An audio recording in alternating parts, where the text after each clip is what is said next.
So basically, the idea is everything that you do up until that point has no real value in the marketplace until they exchange income for that service. Is that what you're saying? That's what makes it a product or a service. Okay. I can help them out by telling them stuff, but if they don't do it, I didn't do any help. I would say that in general, that is a really good way to look at it, because basically you have a service, which is the commodity that you're exchanging for good and valuable consideration, which is their money that they've spent for your services to represent them. Right. I would say that that is correct. However, I would also say that there's a lot of things that don't have as direct of an economic exchange factor, but still represent value. You can still, yeah, I agree. It's still help and give people advice. yeah. It's sort of it's an interesting thing, but yes, ultimately that is the value that you're exchanging in the marketplace. Yes, that is your job. Okay, good morning. My job for the next 10 minutes is to host the morning grind. Glad to have everyone here. We're going to go around the room, say what we're thankful for. We'll start with Allie. I'm thankful that I'm moving out next week. Moving out. Yay! All right. Very good. What's your boyfriend think about that? Hey, I mean, he'll deal with it. Right. There you go. Just me and my sister. There you go. Ed, what are you thankful for? I'm thankful I got the doctor today to schedule my physical therapy for my shoulder. All right. Very good. We'll all be. Back active soon. Oh, very good. Very good. Josh, what are you thankful for? I'm thankful that my dad took me to a nice concert last night. Oh, very good. Where'd you go? Kiss? Yes. Yeah. Very good. Very good. Did you enjoy that? Yeah, I did. Yeah. Very good. Josh, what are you thankful for? I'm thankful that today I get to see Gronk. Okay. Tell me about it. It's a fundraiser for the Boys and Girls Club. Boys and Girls. That's right. He's the He's guy at the special Boys guest. and Girls Club. Yeah. I'm excited I get to be in the same room as him. Yeah. That'll be interesting. Invited, so I'm very thankful for that. Very good. Invite you personally. No, so one of my friends. Very good. Okay. Yeah. So we've just got a few minutes to share together this morning, and of course, as you know, what do you think is at the top of my mind? Business plan. Business. It's all coming back now. All right. So who has their business plan in writing? Mm-hmm. Is that a Yeah, I do? I think this. Okay. Very good. Josh, I have a little outline. a little outline. Okay. I kind of had one, but mine has changed since the ending of last week. All right, and so yours is, since you're employed in a little bit of a different fashion, yours is probably going to look and feel a little bit different than everybody else's. Allie, have you had a chance to write your business plan Yes, down? I have mine on my iPad. Okay, very good. So we've made some progress. Now, tell me a few things of your business plan, or like you don't have. I've got the beginnings of mine. Of course, I said they didn't have to be complete. I've got the beginnings of mine here. I'm going to go over some of my business plan for 2024, but give me some of the highlights. Tell me a little bit, like what was the process you were going through? What's your general direction? Give me some highlights. I really boiled it down to like a weekly, monthly, yearly plan. Okay. So weekly, I want to have 2 appointments Okay. per week. Okay. Face to face with the customer twice per week. Okay. 2 different customers. Okay. Okay.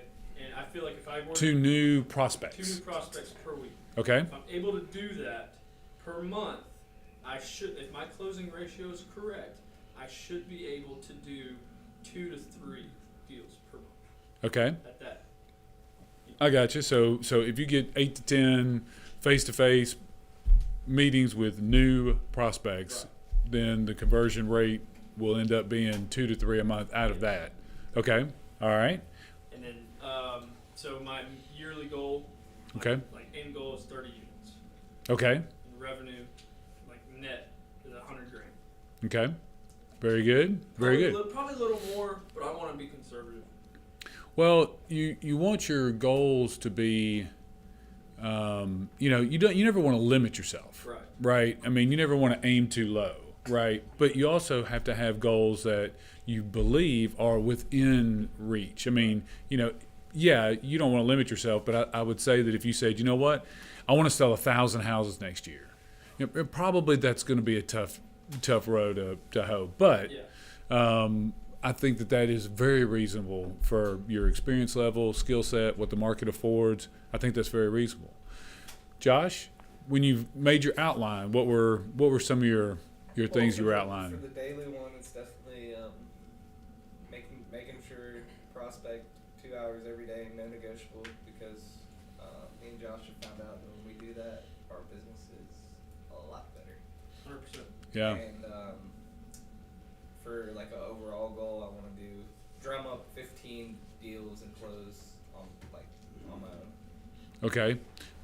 So 15 units. And so far, you've determined that if you prospect 2 hours a day, that's part of what will help you get to that 15 deals. Okay. All right, Ed. I'm actually gonna start working to get my license and do a little bit in the field stuff. So Just, I'd say. so one of your so you're going to try and do a little bit in the field and some ISA stuff. Yes. Okay, very good. Very good. Now, have you laid out what your steps are to get to that point? Well, yeah, taking my 30 and 60-hour courses, passing both the tests. Gotcha. Yeah, just continuing to do ISA till then, and then, at least I'll have my license in case I'm needed out in the field, as opposed to just being, here drumming up stuff. Gotcha. Very good. Very good. Allie? Yes, I want to close 10 to 15 transactions, and I want to build a really good relationship with 15 new people next year. Okay, so describe that a little bit more. Go a little bit So, deeper on that. More than just business relationship, I want to get to know new people, not just people I'm acquainted with. I want to meet 15 new people and build a good relationship, invite them to events, spend time with them one-on-one, go to lunch, things like that. So go a little bit deeper. Why 15? It's just a good number I have. I feel like, to be able to spend the time that I want to spend with these people, I don't want to overdo it and not have the time to spread out to everybody that I want to get to know. Interesting. So are these 15 people that are potential referral sources? Is it 15 people that you really like that will end up being like how are you going to identify the 15 people? Like I said, I just want it to be 15 completely new people that I have never met, don't Interesting. know, not acquainted with. I just want to Interesting. completely meet new people, and yeah, they could be referral sources, but I don't want to go into it with the business mode. I want to build a relationship before growing, Okay, so is that a business goal or a personal goal? I think both. Because if it's a business goal, that's okay. It is quite okay to do that. But I also think that it's a good idea to build relationships. But I would tell you to make sure that you always kind of keep those things mindful, because I see sometimes where people will start a personal relationship and then be disappointed when they don't get the business part of the I mean, relationship. the goal is to get business eventually, but I don't want to start off with, hey, I'm just building this relationship with you to get referrals. Okay, so what I would say is then think about the people that you want to get close to like that, but then also don't be afraid to understand and know that business component is something that's there that you yeah. are intentionally kind of working towards. Yeah, So I mean, for definitely. That's just not how I want to present myself to them. Right. I don't want to present myself just from the business standpoint. I want to be a friend as well. yeah, I would say getting to know them personally, because they know, like, and trust you, right? So then they'll want to do business with you. But never be afraid to make sure that they understand clearly, hey, I'm a business person, and we also have a good relationship. Yeah. I guess what I'm trying to say is don't shy away from Oh yeah, I mean, that I'm not part gonna of it. hide it. I just don't want them to feel like that's the only reason I want to get to know them. Right, I right. want them to feel like they matter more than just business too. And in the end, the only way that'll really translate is if you really believe that. Yeah, yeah. So it'll be interesting. Good luck with that. Thank you. Okay, so Josh, you've got your goals and your plans. Your next step in your business plan is going to be to flesh out your plans a little bit better. Just the 2 hours prospecting, that's one thing, but what are you doing in your business plan to become a better professional? That would be the question you would ask yourself is, if I'm expecting 15 people to exchange valuable consideration, income, and time for my services in return, then what are you doing to make sure that what you're providing is worth their time, attention, and revenue? I mean, this. Like business development. Yeah, so basically when we started the show, you were talking about how that is what you have to sell, right? So if you're saying, hey, what I have to sell is I have my real estate service and leadership here, that's what I have to sell, then yeah, anything that you can do to develop that service. It's just like if you run a car wash, right? It's like, okay, we got a car wash, and you can do the tires, and you can do this, and you can do, like, what are you providing? So I would say that if you want to get the most out of that prospecting time, then part of that's going to be going back and figuring out what can I be doing to increase the value that I'm providing.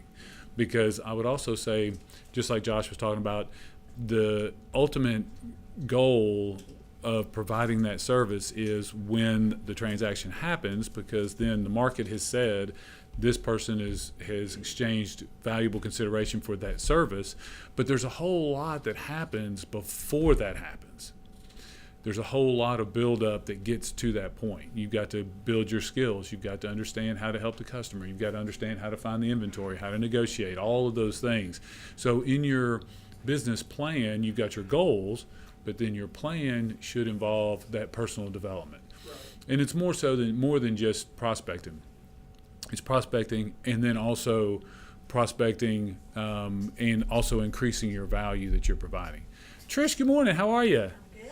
What are you thankful for this morning? Thankful that I work for the greatest company in the state of Tennessee, That is correct. And that company is? John Jones Real Estate. Yes. Do you have have you started working on your business plans for next year? A little bit. You had missed a couple of the shows I'd done where we talked about getting your business plan and writing, and so that's why I was asking you that. Everybody else they've been kind of working on this, but now do you have a plan to get your plan in writing? Do you write your business plan down every year? Yeah. So that's what we're going to be talking about every week on the show from now to the end of the year is that business plan, developing the business plan, executing on the business plan, and the big thing is there's a difference between your goals and your plans. So I'm going to leave the show today with that simple thought for anybody that's listening, watching, and everybody that's here. Make sure that you understand the difference between your goals and your plans. So if you say, well, I want to do 30 transactions next year, that's not a plan. That's a goal. Right. So we've done a pretty good job. Ed's got some goals. Allie's got goals. We've got the goals. So that was the main thing I want to do is make sure you don't confuse goals with plans. So on next week's show, then we'll find out what are Trish's goals, and then we'll get into how we're going to plan to get there. So remember, as you're getting your plan together for next year, identify your goals and plans, but know that goals and plans are different. One is what you're going to do, and the other is how you're going to do it. All right, Van, take us out.